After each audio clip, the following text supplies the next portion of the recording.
பிதா சுதன் பரிசுத்த ஆவியின் பெயராலே ஆமேன்.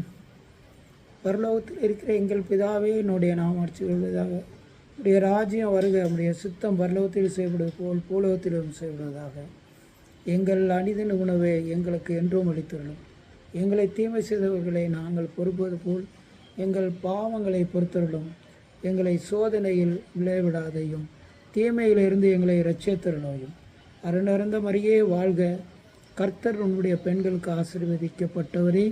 அதிர்ஷ்ட மரியாவே, சர்வேசனுடைய மாதாவே, வாயிலாக இருக்கிற எங்களுக்காக இப்பொழுதும் எங்கள் மரண நேரத்திலும் வேண்டிக்கொள்வோம். ஆமேன். பிதா சுதன் பரிசுத்த ஆவியின் பெயராலே ஆமேன்.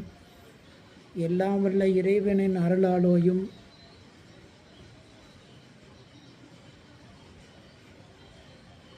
எல்லா புகழும் இறைவனுக்கு.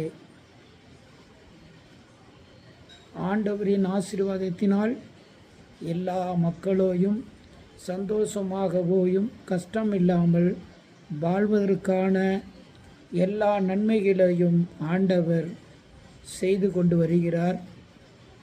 அன்பான சகோதர சகோதரர்களே, நீங்கள் செய்யும் காரியங்களை தெளிவாகவோயும் நன்றாக புரிந்து அறிந்து செய்யுங்கள். தன் வாழ்க்கைக்கு ஏற்ற, தன்னுடைய பலத்துக்கு ஏற்ற காரியங்களை செய்யுங்கள். ஆண்டவர் உங்களோடு துணையாக இருக்கின்றார்.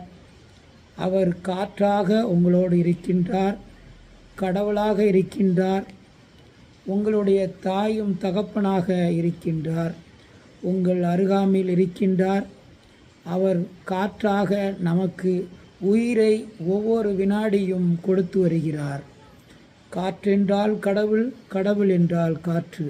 காற்று இல்லை என்றால் கடவுள் இல்லை, கடவுள் இல்லை என்றால் காற்று இல்லை என்பதை நம்ம நன்கு அறிந்து செயல்படுவோயும், பாவ செயல்களில் ஈடுபடாமல்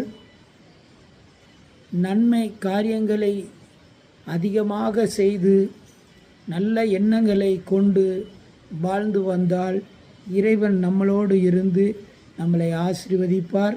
நல்ல காரியங்களுக்கு நமக்கு துணையாக இருப்பார். கெட்ட காரியங்களுக்கு இறைவன் துணையாக இருக்க மாட்டார். நல்லதே செய்வோம், நல்லதே நடக்கும். நோயில்லாத வாழ்வை நம்ம வாழ்வோயும். ஆண்டவர் உங்கள் அனைவரையும் ஆசீர்வதிப்பார். ஆமீன், ஆமீன், ஆமீன்.